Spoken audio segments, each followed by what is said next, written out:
নমস্কার বন্ধুরা, আপনারা সবাই দেখছেন সরকারি সংবাদ ইউটিউব চ্যানেল। বন্ধুরা, যেমনটা আমরা সবাই জানি যে করোনা পরিস্থিতিতে কিন্তু মানুষকে সুরক্ষিত রাখতে আবারও আমাদের রাজ্য সরকার কড়া লকডাউন জারি করেছে। আর এবারে কিন্তু জুলাই মাসের 1 তারিখ পর্যন্ত লকডাউনটা বাড়ানো হয়েছে। তো এবারে আপনাদের মনে একটা প্রশ্ন জাগছে যে জুলাই মাসে কি লকডাউন উঠে যাবে নাকি আবারও লকডাউন বাড়ানো হবে? তো এখানে কিন্তু একটা খুশির খবর রয়েছে যে তারপর জুলাই মাস থেকে কিন্তু এই লকডাউনটা উঠে যাবে। কিন্তু আমাদের কিন্তু আবারও সাপ্তাহিক লকডাউনের পথে হাঁটতে হবে। তার কারণ ইতিমধ্যে কিন্তু মোদী সরকারের তরফ থেকে পশ্চিমবঙ্গ সহ ২০টি রাজ্যে নতুন করে সাপ্তাহিক লকডাউনের নোটিশ পাঠানো হলো। তো আসুন এবার পুরো খবরটা জেনে নেব, কোন কোন জেলায় আর কি নতুন বিধিনিষেধ জারি হচ্ছে সেটাও আমরা জেনে নেব। তবে তার আগে আপনারা যদি এই ধরনের দরকারি আর গুরুত্বপূর্ণ খবর প্রতিদিন আপনাদের মোবাইলে পেতে চান, তাহলে কিন্তু সবার প্রথমে এই ভিডিওকে একটি লাইক করে দেবেন, এরই সঙ্গে লাল রঙের সাবস্ক্রাইব বাটনে ক্লিক করে বেল নোটিফিকেশনটা অল করে দেবেন। তো এখানে প্রথমেই বলা হয়েছে যে জুলাই মাসে পশ্চিমবঙ্গে সাপ্তাহিক লকডাউন জারি হবে। মুখ্যমন্ত্রীর সঙ্গে ভার্চুয়াল বৈঠকে প্রধানমন্ত্রী।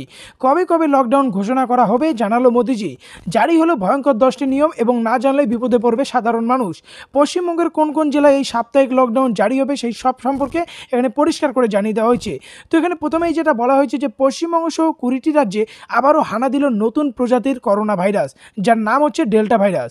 করোনার ডেল্টা প্রজাতি নিয়ে আতঙ্ক আরও বাড়ছে। সম্প্রতি বিশ্ব স্বাস্থ্য সংস্থার এক আধিকারিক জানিয়েছেন, ভাইরাসের ডেল্টা প্রজাতির সামনে ক্রমে শক্তি হারাচ্ছে টিকা, যার ফলে সংক্রমণের সম্ভাবনা বাড়ছে। পাশাপাশি তিনি জানিয়েছেন যে তবুও টিকাকরণ চালিয়ে যেতে হবে, কারণ করোনায় আক্রান্ত হয়ে গুরুতর অসুস্থতা বা মৃত্যুর পথ বন্ধ করতে একমাত্র সহায়তা এই টিকা। এরই সঙ্গে নিচে জানানো হয় যে আজ বেলা 12টার দিকে বিভিন্ন রাজ্যের মুখ্যমন্ত্রীদের সঙ্গে ভার্চুয়ালি বৈঠক করে মোদিজি বিভিন্ন রাজ্যের জন্য জারি করলো 10টি নতুন নিয়ম, যেই নিয়মগুলি সমাজ জীবনে বিরাট বড় প্রভাব পড়তে পারে। পশ্চিমবঙ্গ সহ 20টি রাজ্য জুলাই মাসের সাপ্তাহিক লকডাউন জারি করা হবে। তার সঙ্গে টিকাকরণের উপর জোর দিতে হবে। মোদিজি কড়া নির্দেশ দিল। পশ্চিমবঙ্গ সহ 20টি রাজ্যে এই ধরনের নির্দেশিকা দিল মোদিজি।